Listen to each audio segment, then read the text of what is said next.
Hello, everyone. We're getting ready to start the panelist discussion. Our moderator today is Jennifer Tan, the founding chair of Shine Foundation. The panelist is Aurora Gordon, founder of Battered to Beautiful. April Malloy, CEO of Construction First Class, Inc. We would have had Chrissy Moreau, but she's not able to make it today, so we have Terry Woods stepping in for her, who is a renowned female author. We have Francine Stedman Kurlik, founder of and CEO of the Buddha Booth that you see out on the landing. Please take advantage of it. And Leslie Williams, author of Shelter, Domestic Violence Surviving to Thriving 101. Let's give our panelists and moderator a big round of applause.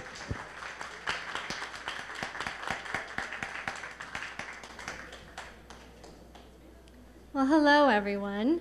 I am delighted and honored to be here today among such an amazing audience, as well as this group of amazing women who are truly examples to us all of what it means to go from surviving to thriving. So what we'll be discussing today are our journeys, your journeys, where your strength comes from, and also the kinds of changes that you'd like to see. So to kick us off, I thought we'd go around, each of us give maybe a 1 or 2 minute introduction about ourselves, our work, and to add a little fun to it, to name your go-to karaoke song. So I'll start to put the ease on you guys. So my name is Jennifer Tan. I am the founder of Shine Foundation, a nonprofit that financially educates survivors of abuse. Too often, the financial side of abuse is often ignored, yet almost all domestic violence cases, especially, I would say 98%, involve some form of financial abuse, and we are on a mission to change that. I would say that my go-to karaoke song, so I grew up with all the boy bands like Backstreet Boys and NSYNC, so anything NSYNC or Backstreet Boys for me. Thank you so much for having me. I am the former face of intimate partner violence, I like to say. I am a victim. I actually got into that lifestyle at the age of 17. So completely picked when I was straight off the school bus, so to speak, to a man that was 13 and a half years older than me. I didn't know. I was that wide-eyed doe, thought she was smart girl, and it took 8 years and 4 kids later to get out of that. I made an excuse to get married again to another person, which that's where statistics show that it usually when you come out of an unhealthy relationship, you usually jump right back into another one. So a total of 20 years in the wilderness, I'll call it. Finally, I came out not that long ago, about 4 years ago, and I really started to understand what it meant to be a thriver, and that is why I'm sitting here. Thank you to Michelle and Eric Adams for putting this event together, because I promised God that if I got another chance, I would dedicate my life to always being available, and that's where the books came from. I just started writing and sharing and just constantly being available and evolving, and I'm glad to be here. Thank you so very much. Hey. Oops. Anything Mary J. Blige. You know, I love This Is Me, song from Mary J. Blige. I think I played My Life over and over and over again, that CD. That helped me quite a bit. Thank you. Hi, everybody. I'm April Malloy, mother of 9 children, and my journey started as a foster child. Prior to that, massive abuse as a child. Anything that you could imagine could happen to a child, it did, to me. And then I got married at 17. I was emancipated from the state of Alabama as a foster kid because I was independent. I was doing construction and CETA programs. And then I lost my first husband in a car accident at 21. And then I experienced massive domestic violence with my second husband. But I was parental blocked from my 2 oldest children while me and his legal child was left in the streets. And I went, I was broken and went to more abuse and thrown through glass and knocked unconscious, couldn't lift my head. Lucky to be standing here because I was thrown so hard that I had a placenta eruption. So I almost bled to death with me and my son. And I started my company when I was left homeless. And it's been, it's a hard challenge because it is breaking down the glass ceiling, being a woman in a man's world. And I am a commercial contractor. And I'm working on producing an inspiring, powerful show that's like the Dukes of Hazzard women style with their cowboy boots and flipping homes, and then having that duo of commercial in New York City. So I flew in from Houston. I'm very honored to be here today. Flew in from Houston for this, and thank you so much for having me.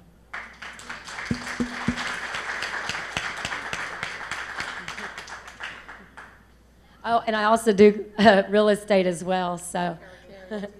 Oh, my karaoke. Oh, my goodness. Well, I'm not really good into karaoke. Everybody always calls me Reba, so I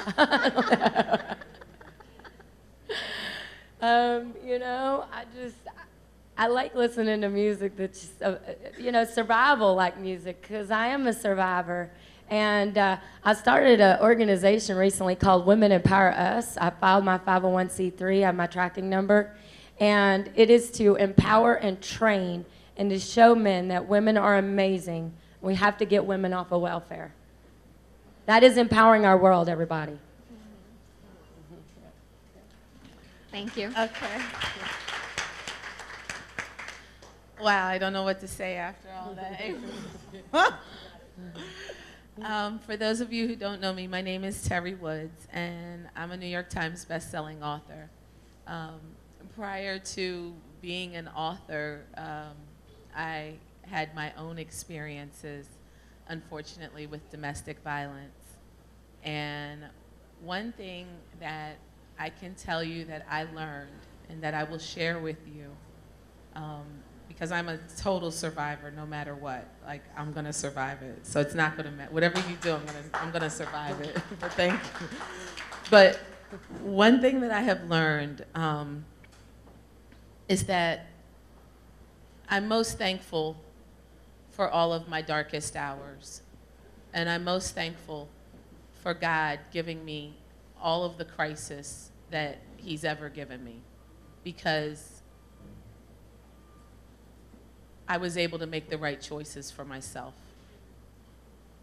And so my crises have always been amazing lessons. And in the end, I've been blessed because of those crises that I had to go through. None of us are exempt from crisis.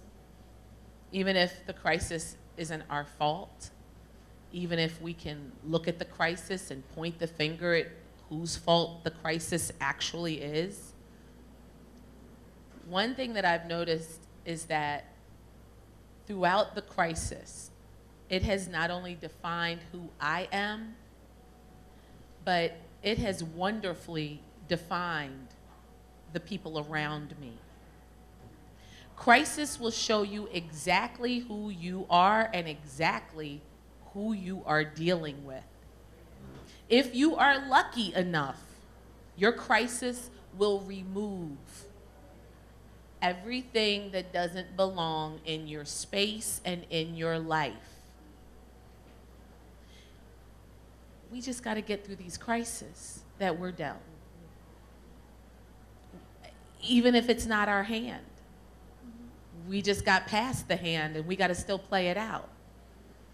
But we got to be able to make the right choices for ourselves and for our families and for our children.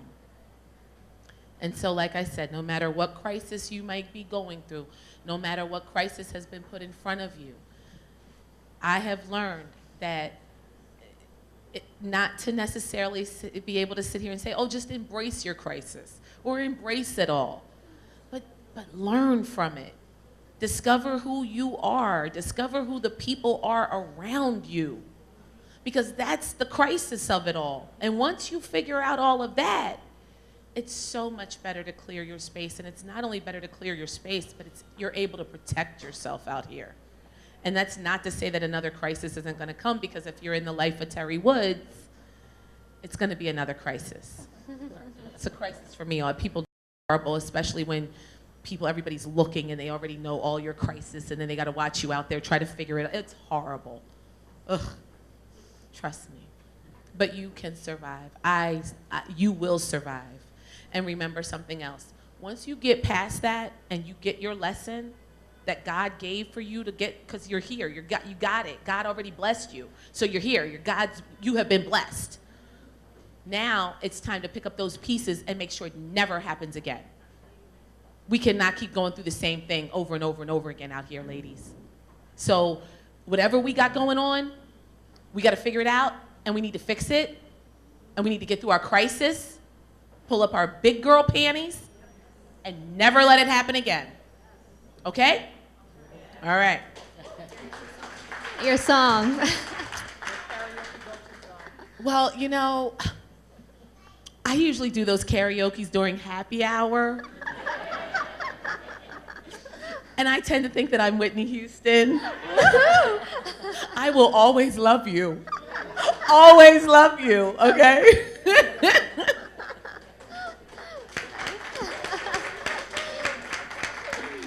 Hi, I'm Francine Stedman-Krulak, and as mentioned, I am the founder of Buddha Booth.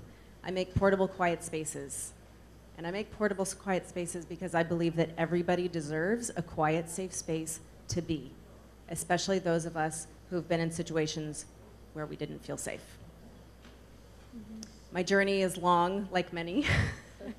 I consider myself a survivor and of various crimes and circumstances, but throughout my journey over the last 5-6 years, what I realized is that the patterns are there. You can choose different people. You think you're doing things differently. But the biggest lesson that I learned, thanks to Whitney Houston and Wayne Dyer, who played her song about the greatest love of all, is learning to love yourself. And as soon as you can step back and look in the mirror and figure out how to look at yourself from your own point of view, I think your journey will start there. And for me, that's where life started to happen in positive ways, and I started attracting really amazing people and having healthy relationships because I started to love myself. And you can't live your life worried about what other people think and identifying yourself and judging yourself as others judge you, because that's their stuff. That's their stuff going on. So happy to share more later, but I'm grateful to be here alongside these amazing women here and in this room. And I really don't do karaoke. I mean, a couple of times, I think I did a little Patsy Cline one New Year's Eve, and maybe some Go-Go's. That was about it. Thank you.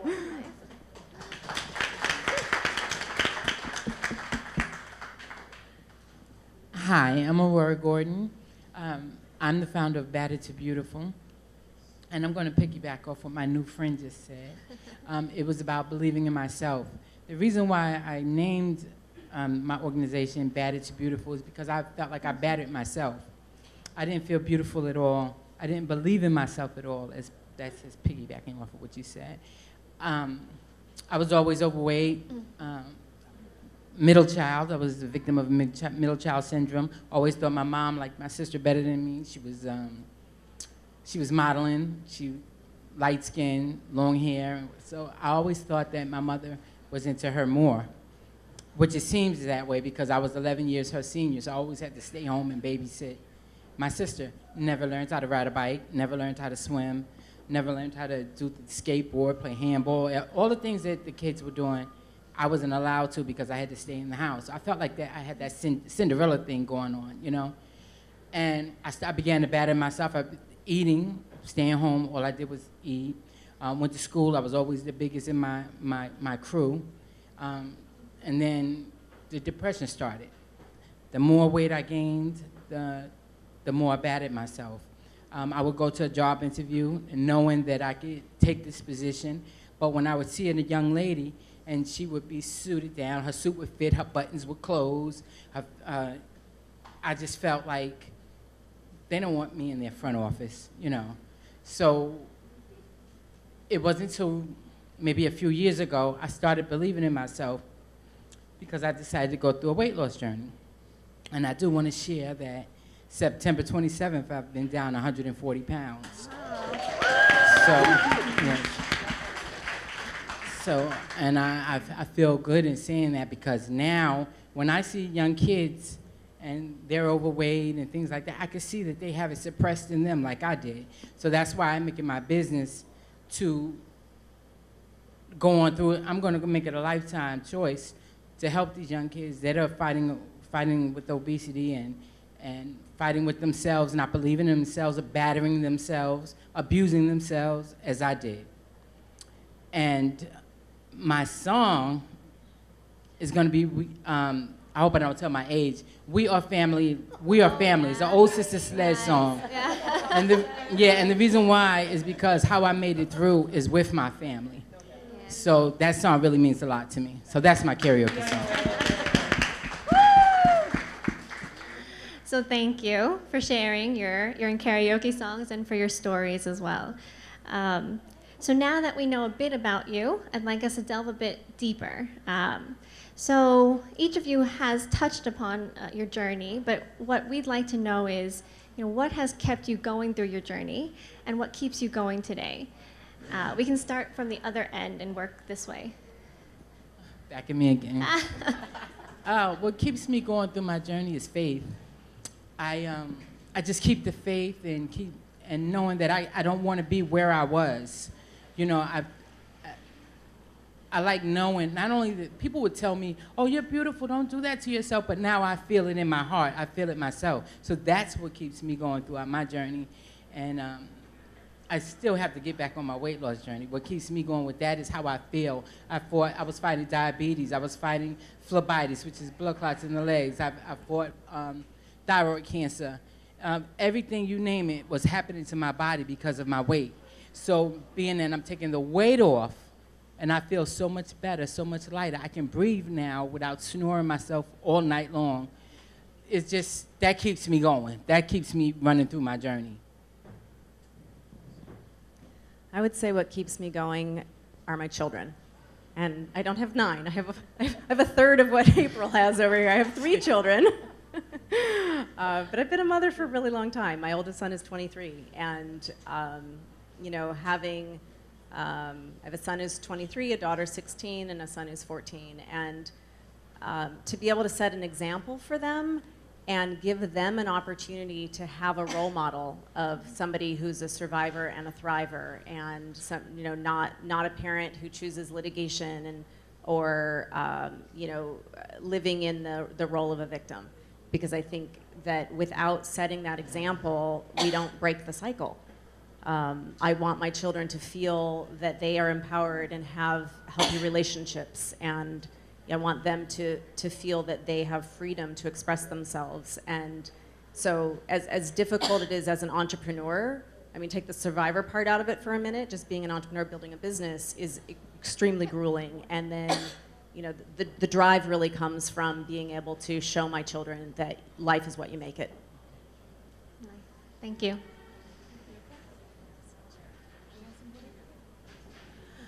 I guess what has gotten me through, as far as learning my lesson, it just, I guess the thing about me as a person is that I don't like people who come into my space and disassemble it or interfere with it, or do anything that makes it so my space isn't good for me. I learned my lesson. It's real easy. It's real easy. when you've really, really gone through something like that, to never want to go through that again. And so for me, that just wasn't it. I didn't understand. And once I realized what I was really dealing with, you know, because I lost so much. So it's a no-brainer. You gotta, I mean, how are you gonna survive? You're gonna lose everything if you were where I was at. So, I mean, I really know what it is. So, you know, I didn't like not having a place to stay. It's a no-brainer. I didn't like not being able to go home to my space. It's a no-brainer. I didn't like having my children removed from my house because I couldn't protect them. It's a no-brainer. Like, the journey and what inspires you to keep moving forward is you setting boundaries for yourself and saying, this is my life, being responsible for it, and knowing what you want out of it and going and getting it. And anybody who comes in my space who interferes with that has to be removed. But that's because I learned early. You know, I was a kid. I was like 20-something years old. I'll be 50 years old. I'm not doing that. It's one time. I'm not going back to nobody. Listen, you need to know how to spot them. You want me to tell you all the laws? I got all this. Listen, it will never happen again. I learned my lesson. So the journey, so my inspiration and my journey is knowing that it is this easy, like this, for me to sit there and let in the wrong person. That's all it takes for me. I lose everything behind these people. They coming in, next thing I know, bank accounts, everything's gone. You can't even come over. Crystals missing, everything is gone. That's just the tip of the iceberg. Okay, so let's go back to 1992, 93, 94, when I was writing True to the Game. You want to know why I was in a closet until 93, 92. I wrote the book 93. I copyrighted the book 95. Frankie is jealous of my characters. So to sit here and say that I used to actually fight somebody about True to the Game is insane to me. Like, to even think that I could, I guess we don't have no children. I ain't even gonna use profanity, but the conversation goes a little bit like this. I know you ain't over there with the make pretend characters of yours again, is you? Is that why we ain't got nothing here to eat? Hold on. But we can't go there, and I'm not even gonna go back to that. But that's just the tip of the iceberg. That was 92, 93. And remember this.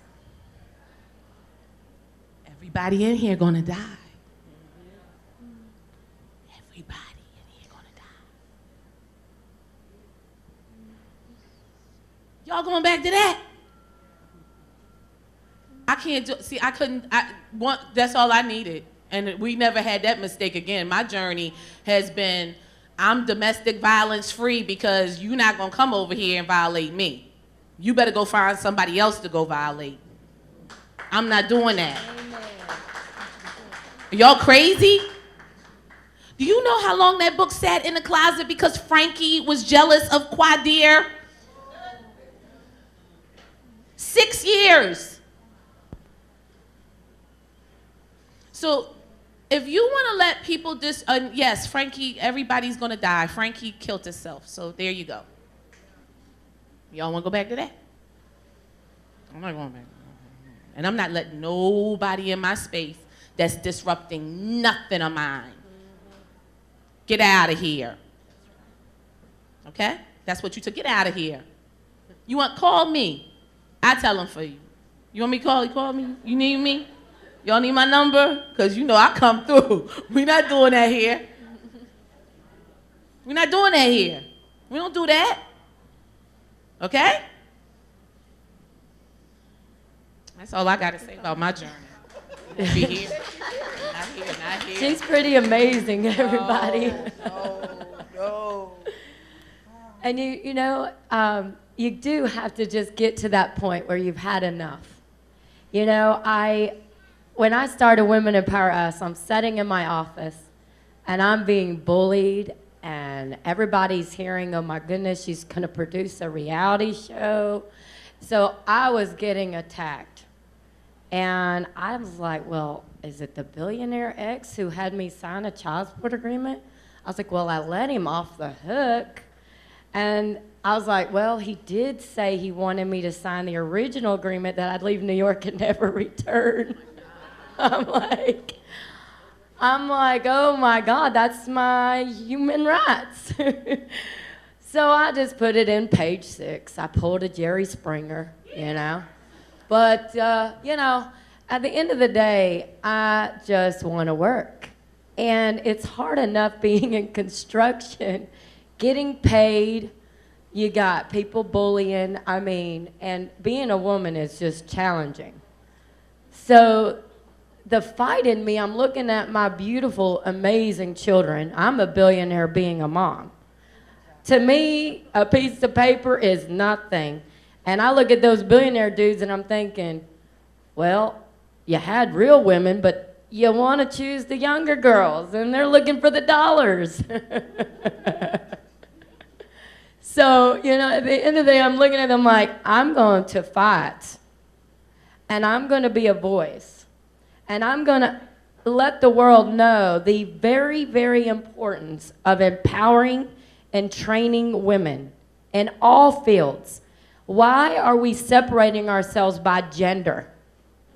Because, listen, we're $20 trillion in debt, and the U.S. government needs to really hear my story. Because we need to have buddy partners and have, I don't know, let's say we got a highway, an $80 billion project. We need to have it, you know, half and half, and we need to have buddies training the women, and we need to empower this country. There is so many women that are stuck in a funk because they've mentally been beaten down. Some of them don't even know their power. Some of them, they've listened to this garbage their whole life. My life started from being dyslexic. I was retarded. And I ended up I was a pre-med student. I don't know the meaning of no or give up because I have that survivor mentality.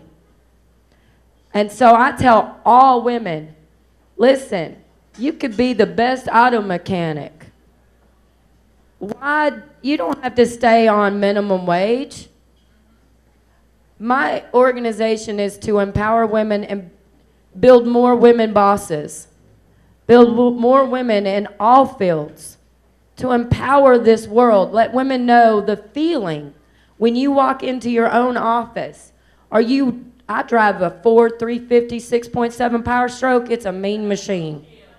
And it is a very powerful feeling. And I decided that no matter who was doing what to me in New York, that I was going to be a voice and show the men that we need to heal. Because behind every man that's doing whatever to you, they started their life out that way. And they are broken. And they need healing. We all need healing. The world needs to heal. And it's time we heal. So I'm so honored, by the way, just again to say I'm here as a platform to empower and train women. And let men see we are dynamos. We don't want to date, guys. We want a job. We may be beautiful, but we're all beautiful. We just want to work.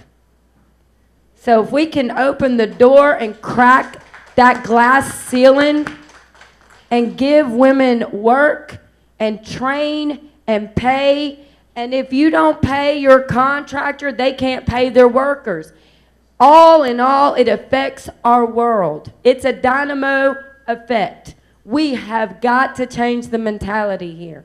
We got to help one another, lift each other up. Women bullying women, we got a crab mentality going on. We don't need a crab mentality. We need to pick each other up out of that pot. All of us, lift each other up out of the pot. We're not crabs no more. We're eagles. And to be an eagle, it is a painful experience. We're meant to be the man's co-pilot.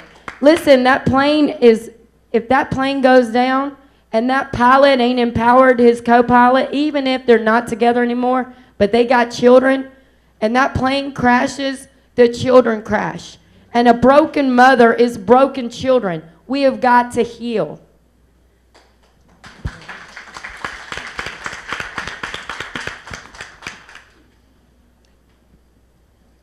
Well, after listening to these ladies, I feel like such a wimp because I have to keep it real. Can we talk? I just didn't start out like that. You know, I had 4 kids by the time I was 25, and it was hard. I had 4 babies. So I stayed. You know, a lot of people say, why did you stay? Why'd you stay? Why'd you stay? It's just not that simple to answer when you have 4 babies to feed and take care of. So let alone let society judge you for different baby daddies, but that wasn't my case, but that's still what people see. So I didn't work. The man I was married to made sure that all money came through him. I was given an allowance. I was treated literally like a person who was another child. That was my life. I did escape a few times. I went to several different shelters. So in and out of that system, you mentally get torn down. You really don't have the type of self-worth that you need or is necessary to continue on. Because again, I had 4 babies and I was raped. So what keeps me going now is knowing that I don't have to be that, but it took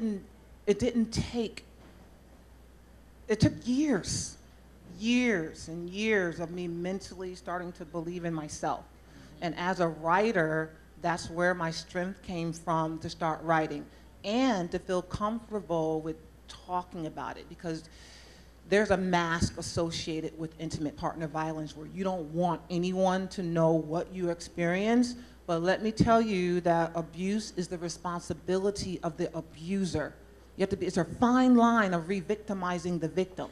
So you can't take responsibility for someone else's actions, thoughts, or feelings. And I'm not an advocate of abuse, where Bedford Hills Correctional Facility, oh, it's filled with women who took violence in their own hands, who did not know how to get out but were fed up.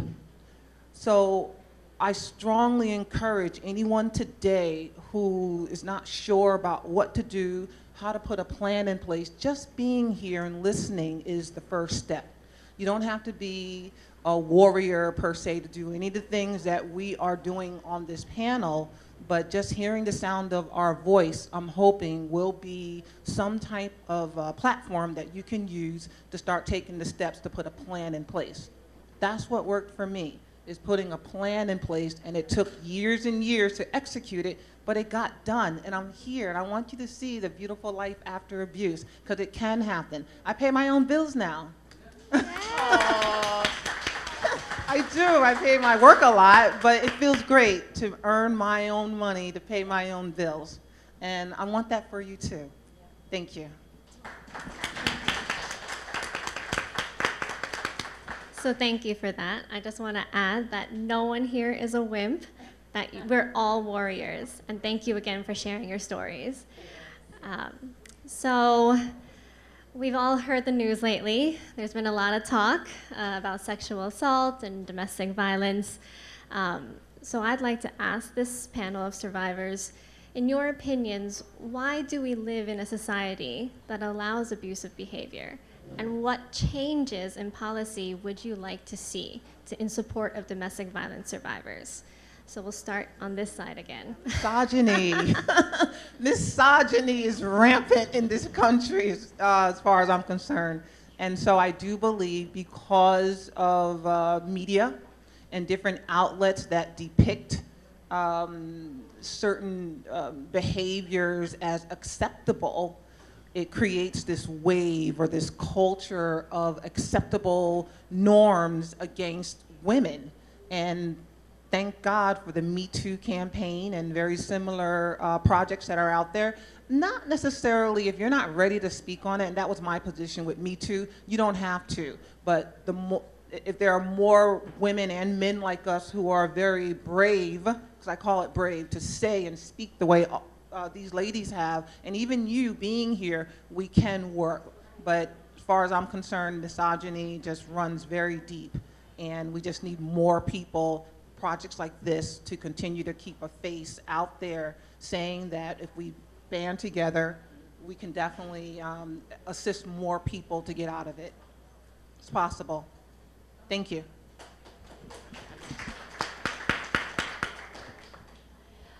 You know, being in a male-dominated industry, I really feel, and it's so important for a lot of politicians to understand, even when it comes to MWBEs and all that stuff, if you're a disadvantaged woman, and I started out that way, and you don't have the liquidity, and you don't have the 49% man-owned, and what I'm noticing is that 49% man-owned, the woman that's in front, I'll ask them, well, if I were to ask you a question, what shore up means, what would you think I'm saying? And they didn't know what I was saying. I'm saying, well, I could be saying shore up the building. And my knowledge in construction is extensive.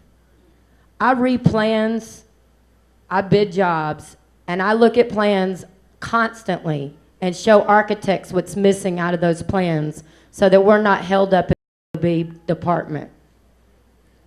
But because I started disadvantaged and my credit wasn't A credit rating, or because I didn't have all the liquidity in the bank to roll jobs, I don't get the same opportunities. So you talk about fighting through hard, like, and taking jobs for less and not getting paid. I mean, I'm still owed $177,000 on a building here in Brooklyn that I had floated because at that time when I first started, first I was just working for someone, then I was a sub, then I became a GC. So I was trying to build up that liquidity, and then it got stuck up in a job. And I built the whole building. I had $50,000 worth of tools stolen. And I'm not your typical contractor. I wear a tool belt. I'm showing men how to build it physically. And I can't even begin to tell you how many times I'm showing them that I know more, but yet I'm not treated the same. And that's why I decided I wanted to push for the reality show, because we've got to show men that we are dynamo. We are. And it don't matter that you came from abuse. You can find an outlet and you can overcome it. And so by me being a voice, I'm going to pave a path for all women that have experienced any type of abuse, that we're ready, and I'm going to be a voice for all women, and we're going to start getting buddy partners. And once I start getting the government to realize, hey, listen, guys, because I've been through it all, I can do government work, but I need the opportunity to do so, and we need buddy pass, like buddies for each woman, and start training. So that's where I feel that where economy would be really, really powerful.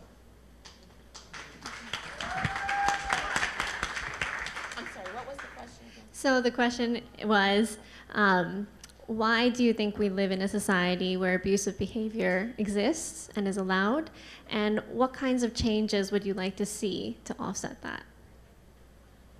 Why do we live in a society where what? Where abusive behavior exists. Men have, because it's In a your male-dominated industry.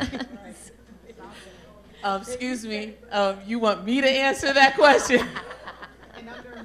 Hold on.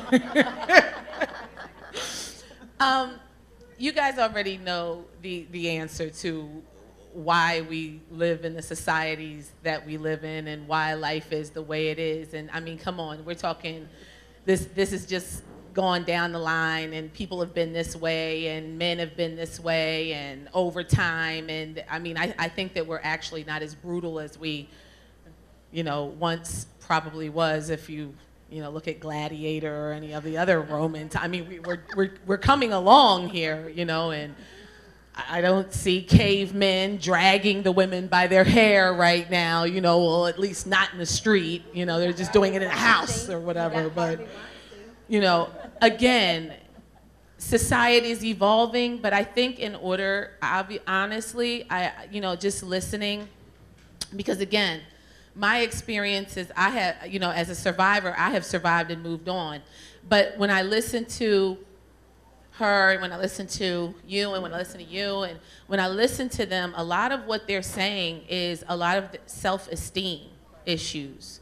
And I think that maybe if there were more programs inside of school, because I noticed that they have health classes and stuff, for my 8th grader and everything. But maybe they need to understand the roles that we play as men and the roles that we play as women. Maybe young people need to be trained a little bit more in how to interact with one another and be kind to one another. Or, I remember when my son, he must have been maybe in 5th grade, he was invited to a cotillion. Little invitation came, Master Lucas Woods, and he was going to learn he learned how to sit at the table and how to pull the chair and, how to hold the door and how to eat at the table. Maybe they need training. Maybe the boys need some type of training now, socially training.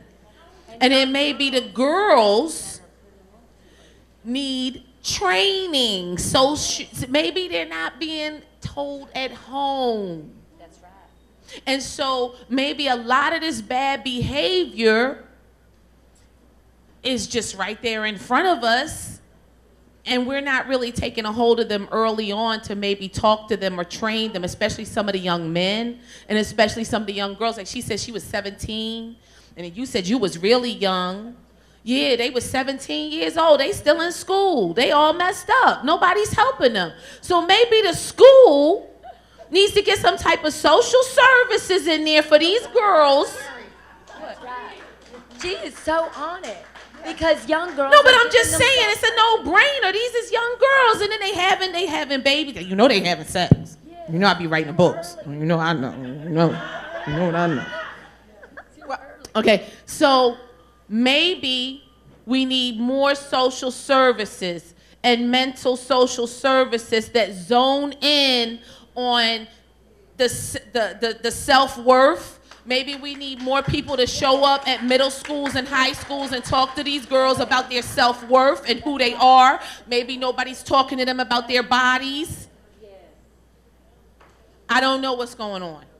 But I think that might help what's already been systematically put in place. So your answer is why? Because this is systematically already put in place.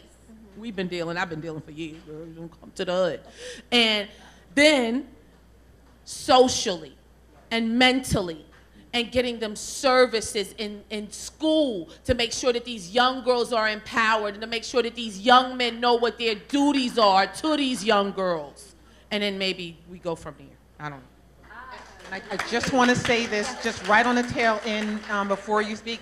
Keep in mind, there's always an issue of safety and security.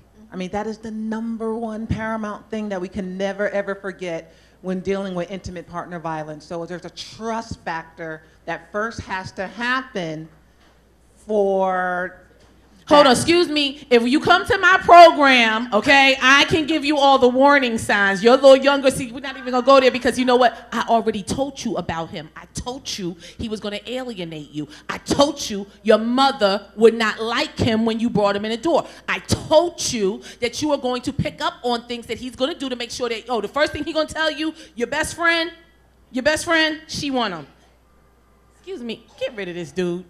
Just do my checklist. Just do my checklist right here. It's the first things that you do. Excuse me, little 15, 16, 17, because before you even go there, oh, I'm so scared. But see, you're not even going to be scared because you're going to know already that crazy over there is crazy.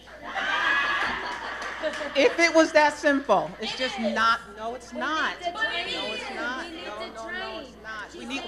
We should train, but it's just not that simple. Excuse me, my little cousins ain't going through none of that. We not having it in my house. We schooling them early.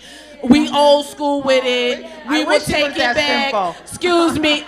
You got the. I'm about to be 50 years old. I'm sorry, but back in the day, we couldn't even go outside. I had crazy Aunt Piola on the line. Everybody else make them take their clothes off, and you had to have a hymen to get outside. Oh. I don't understand how y'all grooming y'alls, okay? But I know how we groom ours, and we not letting nobody beat on you over here. We not letting nobody disrespect you over here. We're not gonna raise you up to even be. It's not even gonna be allowed over here. So whatever kind of program that you need, or whatever that you missed at home because whoever didn't put it in you that this is what you're supposed to do and this is what the boys are supposed to do and everybody got to know their place and know their part and know what they're supposed to do when they go outside the door. You don't just bring anybody home. You just don't give your seat. Sometimes we don't get it at home, so we lose our value. It's so easy to lose your value inside your own home so that when you go outside, anybody can just do anything and take anything and just ruin you. No. And so there's things that listen, they better put some social, so it's mental, it's social services, and it's basic. It's going back to your value, and it's going back to your worth, and it's going back to you knowing who you are, and it's all of that, and a lot of it is being missed at home. And then you got to understand how a lot of these dudes is being raised, and a lot of things that these dudes are seeing out here. You have no idea when you start talking about the inner city, because we have different kind of things going on in the inner city. These kids are exposed to so much, and so when you send them outside to go to school, and they can't go in there and function, and they're not doing what they're supposed to do, the social services that they bring in there is not helping them. And so that's why this stuff is carrying over into not only middle school, high school, adult school. Hold on. Don't get me started about elementary school. Elementary school's all messed up. So, no, I'm up at PS. I'm in there. Excuse me, I dress up like a giraffe and go read to these babies. I already know my value. I already know to give them value. I already know to give them and try to give them as much self-worth. It is, you have no idea what it's like to tell a 5th grader how valuable she is. Mm-hmm. Like, they don't, that's a lot of that. See, Aurora, you see her? I would, oh, girl.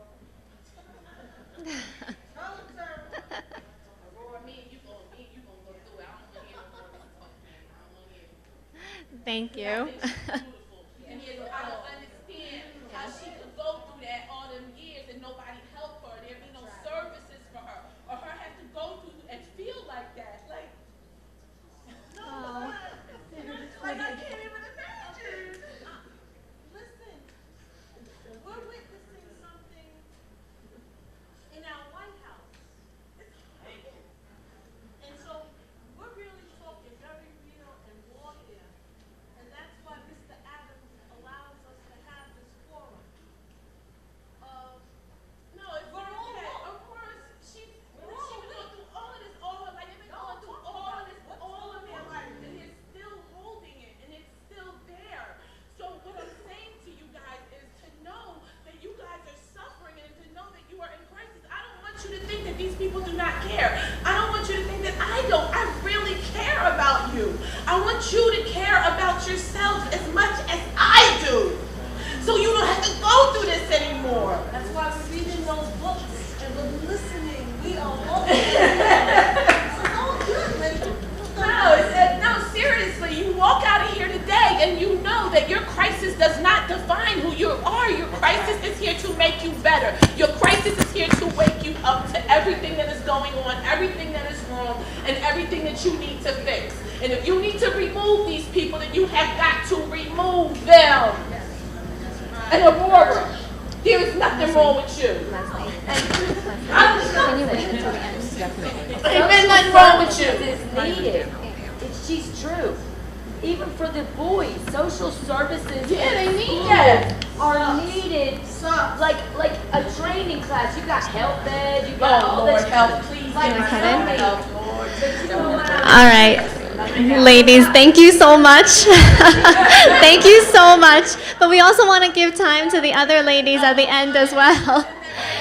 To Francine and Aurora. She's got a point. Yeah. All right, ladies, if you don't mind. Francine, the floor is yours. So to go back to sort of your question of why is this happening? And also, what kinds of changes do you want to see? So I think it plays into some of what she was saying, but really there's sort of that nature and nurture part of with the sexual harassment. There's a lot of over time religion has put the moral set the moral compass, and people are embarrassed and ashamed to talk about things that happen to them, and people are afraid. And I'll say maybe men have been afraid to talk about whatever it is they're dealing with, their desires, and young women in particular. I could say that I probably haven't had too many jobs where I was not sexually harassed or assaulted in God knows how many ways. But my parents did not say to me, oh, by the way, when that camp counselor tells you to touch him, or when your boss pulls you into the office and is playing with himself, nobody told me to go run with the red flag and say help. So it comes back to education, and now they do have programs for the younger kids, the stranger danger, and people aren't supposed to touch you in those places, and when somebody corners you and tries to kiss you, it's okay to say no, and you're not going to get thrown out of school. You're not going to lose your job.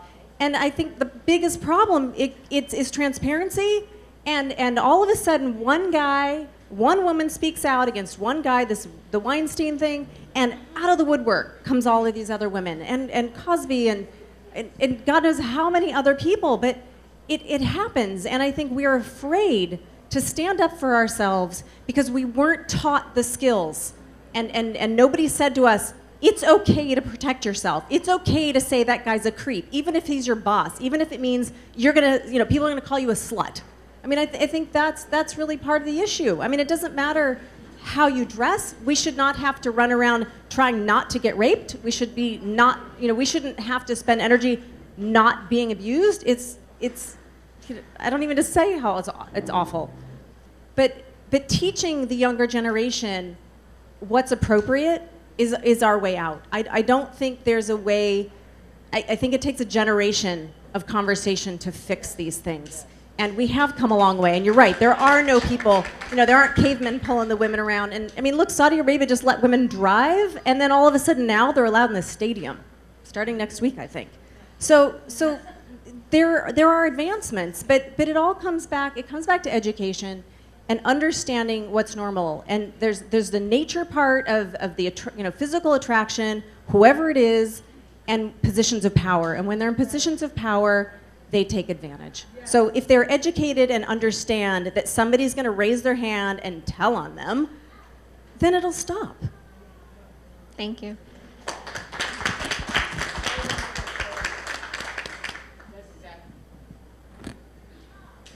That's exactly what I was going to say. If you see something, say something, that type of thing. Because when you see a child and you know they live next door, they never come outside, and all the other kids out say something. Something's going on. This child can't come outside, and she has brothers and sisters, and they can't. Something's wrong. If you hear noises, if you hear yelling and screaming every night, that's an unstable home. Something's going on. Say something. Even if you say it to the neighbors, I think it needs to start, like I said, being a child raised in the inner city, I think it needs to start in our own communities. Letting the neighbor know, letting somebody, and don't call it gossip, because that gossip can be saving a life. And I know I see that's lacking more and more. People don't say nothing. Oh, I'm gonna mind my business. But meanwhile, this child's life is being ruined. Hello. You know, so that's where I think that we need some help from the very beginning. Yes, social services and all these other organizations are good, but I think we need to start right in our own communities, taking care of ourselves, and spreading the word that way. You know, if this lady knows that if they hear me beating my child, or my child never goes outside or something like that, she's gonna let everybody know. Let me let them see my child go outside. Let me not make any noise tonight and leave my kids alone and things like that. Then it'll start that way.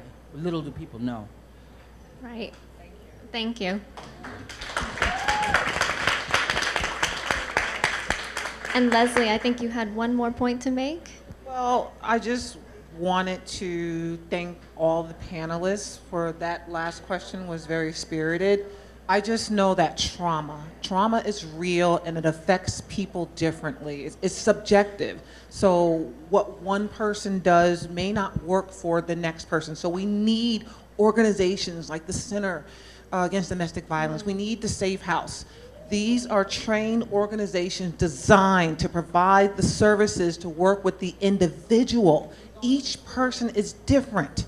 They're just different. And so that's the main point I wanted to make. And thank you, Jennifer, for allowing me to do that. Perfect. So as we wrap up, our last question is in honor of the event's name, Surviving and Thriving. So I'd like to know from all of you, what does surviving and thriving mean to you? We can start, you want to go from you, Aurora? Surviving, what it means to me is what we are doing now. We're surviving it all. And thriving is just keeping it going, keep the momentum up. So that's what surviving and thriving is for me, what we're doing now. Being heard, trying to make changes. That's the survivors in us that's going to thrive. Nice.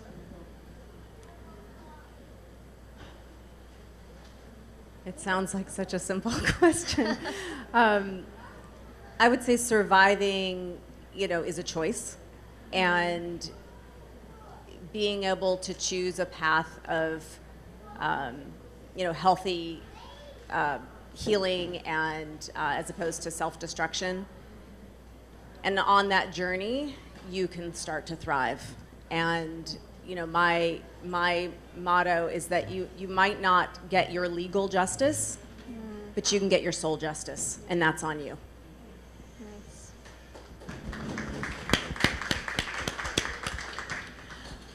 Surviving and thriving, I guess, for me, is just the everyday battles. Nothing is going to be perfect today. Nothing's going to be perfect tomorrow. I'm going to make the best of every day that God gives me.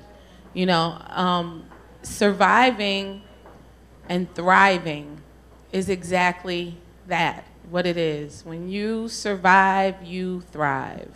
When you pick your sight on something and say, this is what I want out of my life, or this is what I want to do, I know what I want. And you start making every attempt that you can to get at what you want out of life. When that's really survival. That's really, and then when you start getting it, that's thriving to me. Having that plan, and listen, you guys, like she said, not everybody's the same. I'm totally different. Listen, who else wrote a book and typed it on a typewriter and then went out there and sold it out the trunk of the car? Made it with crazy glue. Crazy glue. You gotta be crazy to sit there and glue a book, okay? A little crazy.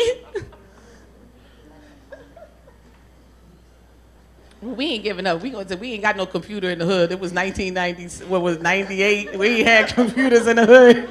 So I typed it on a typewriter with crazy glue. But that's why I said, that's surviving and remember, and I used to get in trouble. Remember, because you know dinner. Remember dinner? You got dinner? But we thriving now. We done sold how many books out the trunk of the car? 1.2 million. But I stayed in there with crazy old Frankie. I'd be all messed up. Literally, even more crazier than a person who would crazy glue books together. But we thriving though. Don't forget what I said, y'all. I love y'all.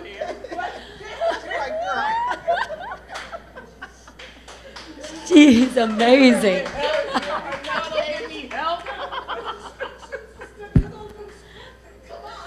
That's right. You got to construct it. Wow. You know, surviving is really just determined to overcome. I slept in my car when I started my construction company. I was answering ads. I was rebuilding bathrooms. I was working for CRC for Home Depot. I started building Red Lobsters and Family Dollars and Quaker Steak and Lubes, hanging cars on power pit walls. You know? And I started with a tool belt, getting filthy, dirty, and blisters on my hands, but I was happy. I was loving it. I was like, I got my life back, and this is power. I drive by those restaurants, and I'm like, I did it. I thrived it. Yes. And every woman that has been abused, honey, you can start your business tomorrow. I'd say start it today. And she's the boss. Because you can be the boss. And don't let no one tell you that you are not amazing and worthy. Because if you were created, and I'm Jewish, so I'll say Elohim. If you were created, we are all amazing. Every single human being on this planet is amazing. Because we are all created.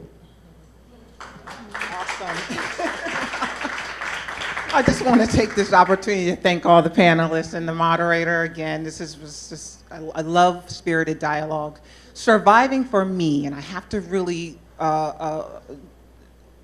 zoom in on that, for me was having someone else pay the bills so that I would not lose my life. I was terrified. You know, I had 4 babies, as I mentioned, and my truth is there was no place else for me to go. You know, my life was constantly being threatened. I needed to feed these children, so surviving for me meant making sure that I didn't get killed. And that when I was told to go to the store, I needed to have my black ass back within the hour. That was my real talk. I mean, I cannot tell you that I actually lived that life. For me, was making sure that I had the dinner cooked, made a certain way. I had to have the cans in the cabinet, the food done, just so I could just live and I wouldn't die. That was my real life. I know it sounds weird with me sitting up here now, but I honestly did live that life for many, many years. And a lot of women live that life where you become conditioned to do as you're told. That was surviving for me, to do as I was told so that my children and I would not die. Yes.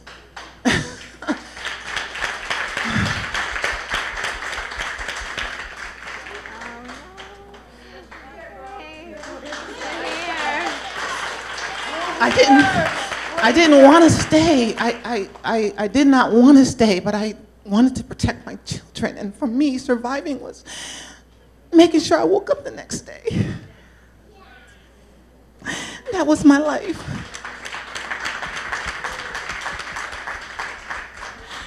And so it was important for me at some point to speak up. So I did go to a shelter. I didn't just go to one shelter. I went to 5 different shelters. And the last shelter that I went to, someone said, "Leslie, you're an educated woman. Why don't you start going to work for yourself?" I was like, who's gonna hire me with all these babies? And that's what I heard. So it was a tape recorder that I constantly heard in my brain. And so thriving for me was going to work. I know that may sound boring or corny, but it was actually getting up, putting on clothes, and going to a job. And learning how to pay my own bills. And then I wanted to go another level. I said, hey, if I can do this, let me write about it. And I can tell other women that, yes, you can use the skills that you have to go to work. And so everything all these ladies talked about is what my beautiful life after abuse now looks like. And I'm so glad to be up here. I'm glad that every year Michelle has called me, and that was my promise to God, that I will always, always, anyone out there that wants to talk to me afterwards, please, please feel free to come up to me and ask me any questions that I could share. Thank you so much.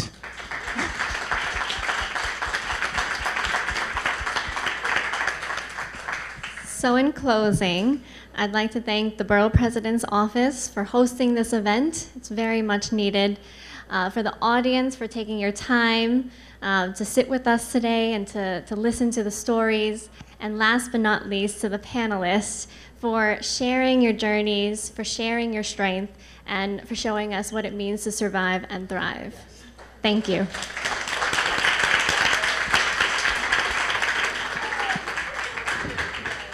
Good afternoon. So my name is Diana Reyna, and I'm the Deputy Brooklyn Borough President.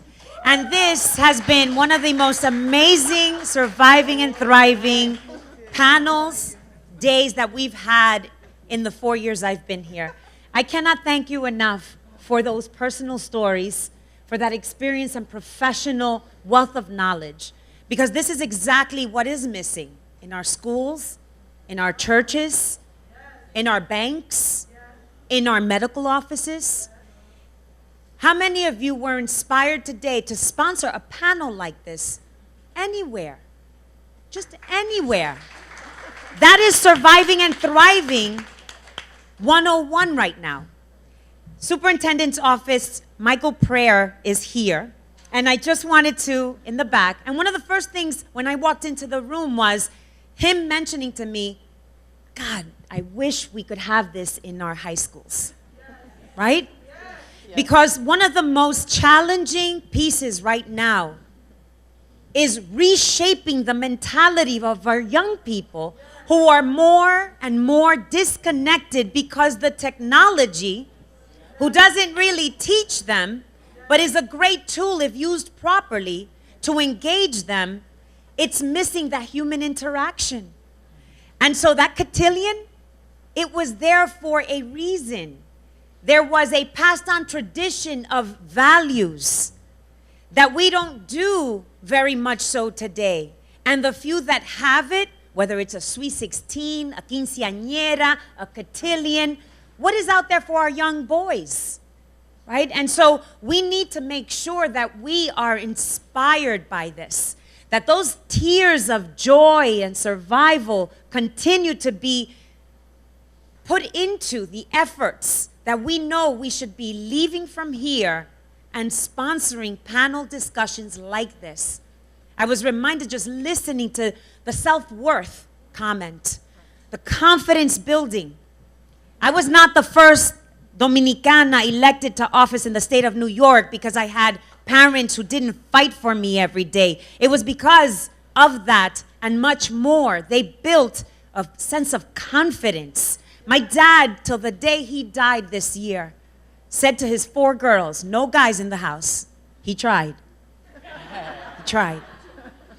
He said, you are 24 karat gold. And whenever I speak to a group of young people, especially women, I always share those words with them. And there was one time, this instance, this year, a young girl said, see, I wish my parents would say that to me. And the parents were there and turned around and said, but we do value you. She was like, but you don't say it. You don't say it. And hearing it is just as important as expressing it through love, right? We cannot assume something we don't hear. And we cannot hear something we don't demonstrate. Our thoughts are controlled by our emotions and our emotions are controlling our behaviors, and it's just cyclical. And so we have to break that cycle of violence, right? And that occurs because we're interacting with one another. There was a whole page here of a lot of statistics, right? Surviving and thriving is seeing the day we don't have to read out loud statistics of death, of victims, because you're victors. You're survivors. You are royal. You are 24-karat gold. And I say that with such desire to want to serve my city as the deputy, along with Borough President Adams. And I heard something being said. He allowed us. No. No man allowed you to do anything. He provided space, did not allow, okay? We have to pull out a chair and say, this is what we need to our elected officials. How are you going to provide the support? This is how you can support if you don't get an answer from them. Sometimes we need the blueprint. Maybe you know something they don't, and you just need that sense of support to say, yes, that's a great idea, let's do it. I want to thank the staff of what is Borough Hall. Michelle, that young woman over there. Yes. Michelle Crutchfield and her team of volunteers and sponsors and these gracious women and honorees all around you is what made this event possible. And we have to do more of this. There was this fire in us as women after the loss of the first possible woman president, right, in this nation. But then we fell flat. Somewhere along the lines, we didn't know how to continue to channel those discussions. We have to reinvigorate ourselves to use that within the institutions that shape policies, that govern our communities. Make sure you involve yourself. You are smart. You are beautiful. You have something to contribute to those discussions, and you don't need permission. You do not need permission. And so having an honest dialogue, bringing experience, or perhaps not knowing and asking questions so that you can learn. But we are in this journey together. My first experience with domestic violence, I was in college. And in the hallway, I heard screaming. I run out, only to come to find out that there's a couple fighting. And I didn't know or did know what to do. My first instinct was to jump on the guy who was laying a hand on the girl. And it was infuriating me that he was being violent with his words. And I can't remember anymore if he had laid a hand on her, which is why I reacted so aggressively. But to jump on this man who I don't know, who was probably 2 times bigger than me, but it was my instinct to assist, right? To have him resist, to understand that this was escalating and I was not going to allow it. It was unfortunate because the next day, that couple was talking again. And it's breaking that cycle, and we don't know why that happens. But I can tell you that much. Every time she saw my face, she was reminded that she was with someone that I had to stop from being violent with her. And I only pray that 25 years later, she's okay. Then I enter my adult years working in my community. Women that we were naming buildings after because we lost them to domestic violence. We had one of the highest rates of murders due to domestic violence in the 90th precinct in Williamsburg, not the Williamsburg you know today. And so when we talk about violence and when we talk about disadvantages, that occurs every day, sexual harassment, but we don't talk about it. We think there's a standard way of looking at it, and it's not. It comes in all shapes and sizes, even to an elected official. being harassed, the disrespect, because I'm a woman, because I wear red lipstick, a reporter feeling it's okay to say, and you with the red lipstick, as opposed to by my name or title. It comes in all shapes and sizes, all situations. And so this is the surviving and thriving we want to see in Brooklyn. Thank you to our panelists who were amazing with their stories, with their life, with their victor of. And I hope that we will all take advantage to honor that next generation and share this wealth of knowledge and how to survive so that you can thrive. You will grow through this, but you will not be stopped. And so on that note, I want to express, Michelle, come up here, because there's a token of appreciation that we have for you ladies.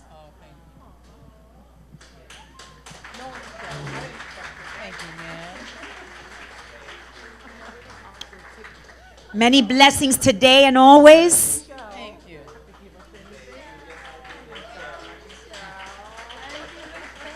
To our moderator, who was just amazing, Ms. Tang, thank you so much. It's not easy when the fire gets started, right? There's many different opinions, and you have to make sure you're balancing and staying on time. And we were so on time. This ended at exactly 1:30.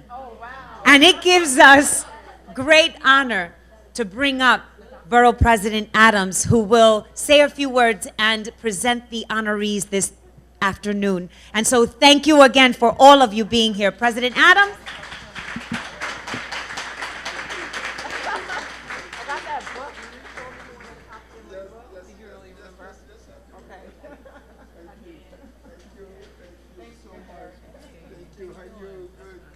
Thank you all. Give them a hand and give yourselves a hand. I'm going to do the proclamation.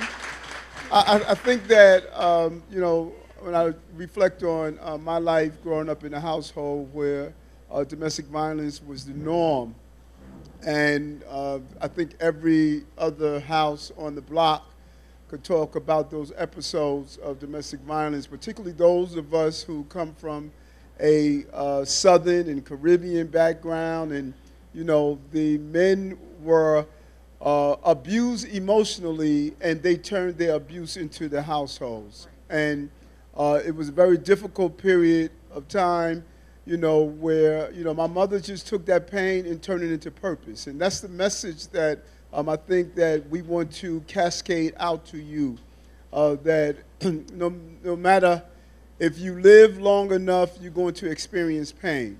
And the question becomes, how do you turn pain into purpose? And there's nothing more purposeful than not only finding the bridge to get yourself out of an abusive relationship or situation, but how do you get others out?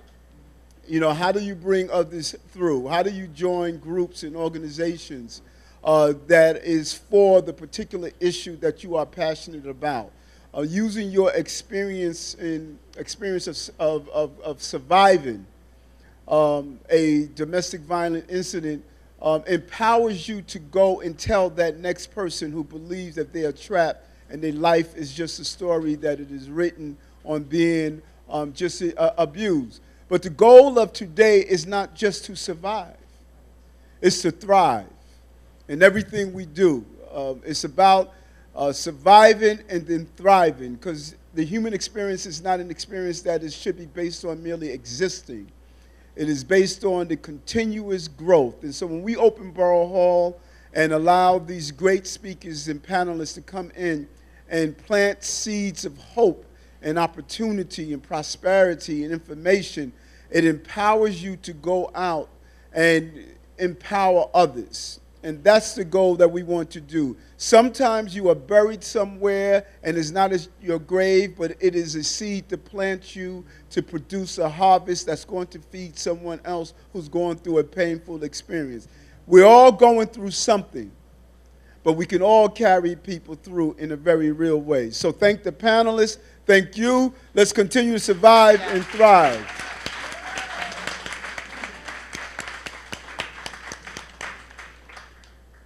So we want to give out a few proclamations. I want to thank Michelle. Michelle was here Sunday here getting the place together. Just an amazing staffer here doing some great things. And so we want to thank you, Michelle. Give it up for Michelle again. Yes.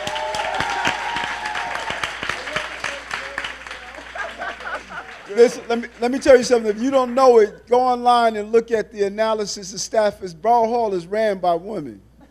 you know, they do their thing. You know. So the first proclamation is going to Carol Maraj. Where's Carol? Okay. Yes. Beautiful.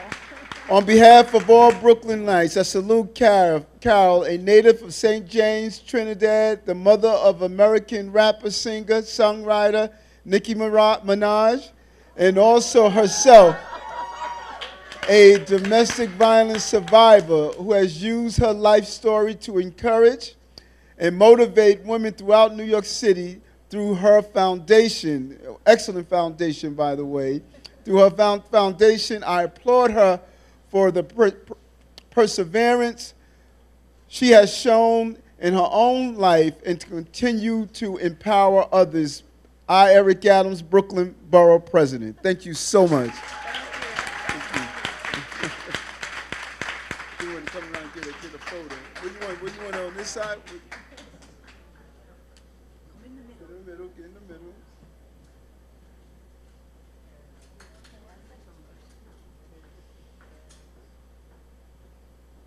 Thank you so much. I think we'll do a group photo, so why don't you hang out right here for us, okay?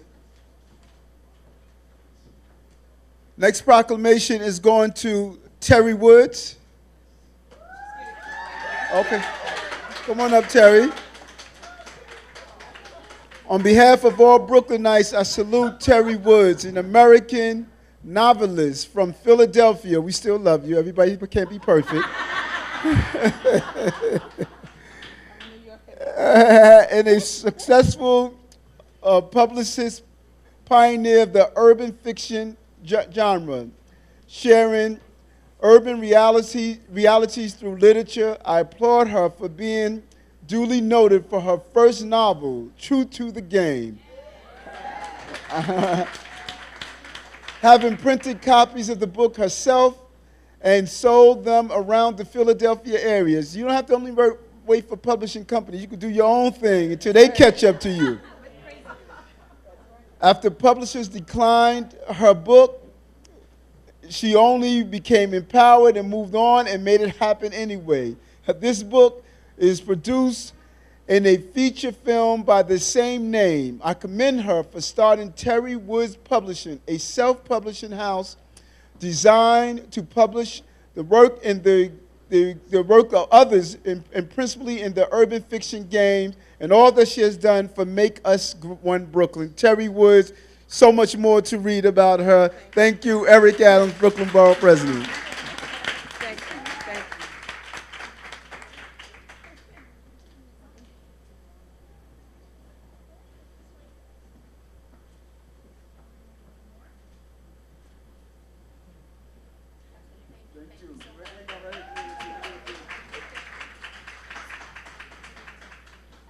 Next is April Malloy. Come on up, April.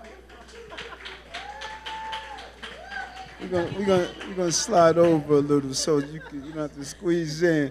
On behalf of all Brooklynites, I salute April Malloy, CEO of Construction.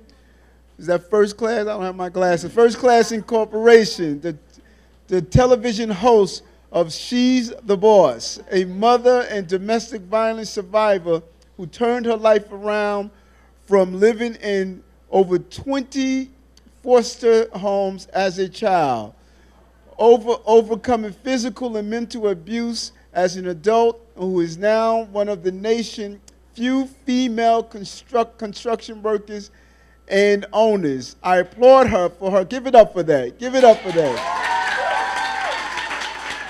I applaud her for her perseverance she has shown and for her own life, where with diversity and for using her life story to improve domestic violence victims all over. Think about that for a moment. You know that?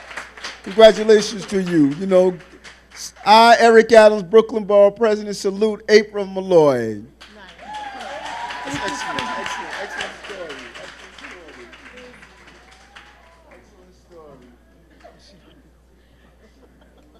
She might be calling you to rescue her.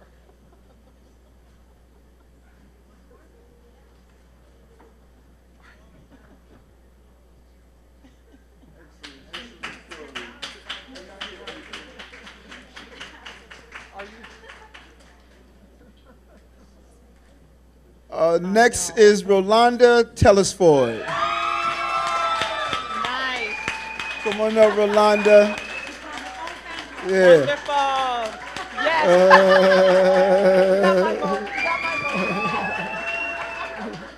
How you? Good to see you.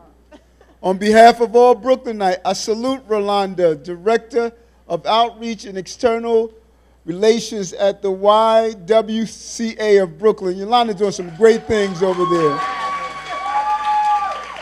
For being a strong advocate for women of domestic violence. I applaud her for being elected as a 40th District Committee member in Brooklyn, who has over 16 years of community involvement implementing programs that target women and families, and I've attended many of them, doing some great stuff. I commend her for creating and helping and to produce and to tell that young lady over to the right to stop talking while we're trying to get this done. for creating and helping to produce the Touch of Purple campaign, a leading event into YWCA's Week Without Violence. I thank her for all she has done to produce a safe environment for young people and families throughout the borough of Brooklyn. Rolanda Telesford, Brooklyn, USA, Eric Adams, Borough President. So much more you have done.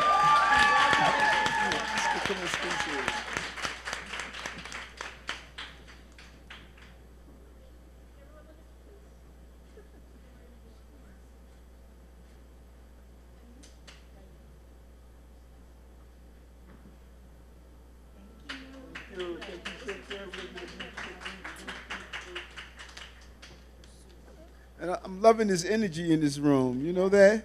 Sue Rock Originals, Everyone Incorporation.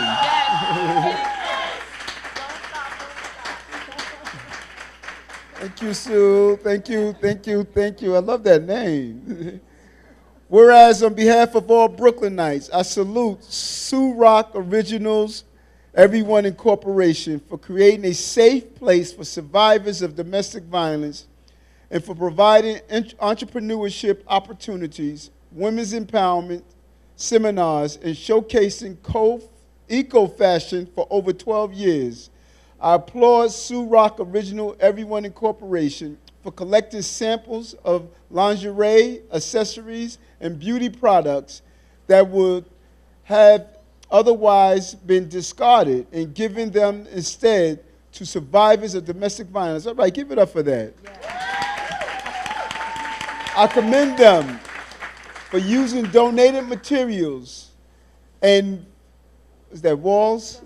Tools from interior design, on my desk, you know that, and fashion industries to empower domestic violence survivors by teaching them skills such as sewing, knitting, crocheting, love it, enabling them to create their own clothing, I love this, and home furnishing for their new lives. I appreciate all that you have done to continue to build the lives of so many people. Sue Rock Originals, Everyone Incorporation. Good stuff. Come on, give me a minute.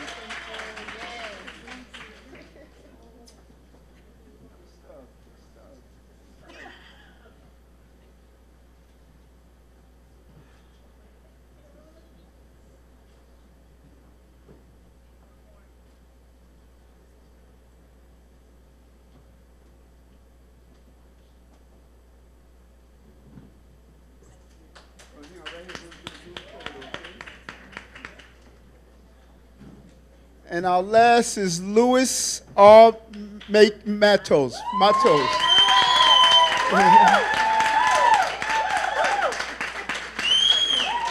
Right. Good to see you, man. Good to see you. We go to the same hairstylist.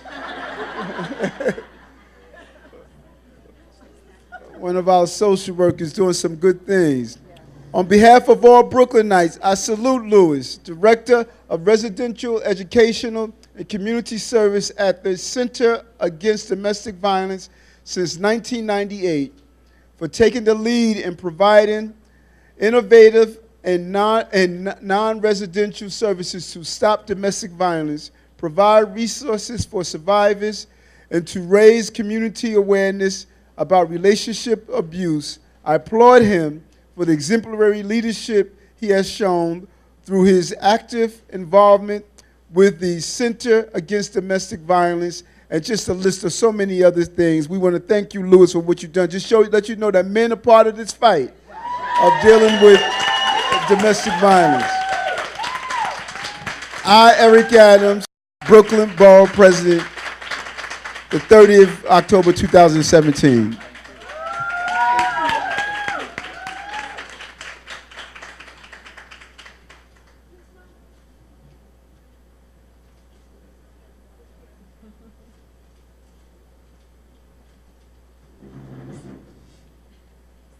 So let's give it up again for all of our honorees. Yeah, with our panelists. We're going to stand with our panelists. Yeah. We're going to ask our panelists and honorees to come to the center so that we can take a photo with as one Brooklyn.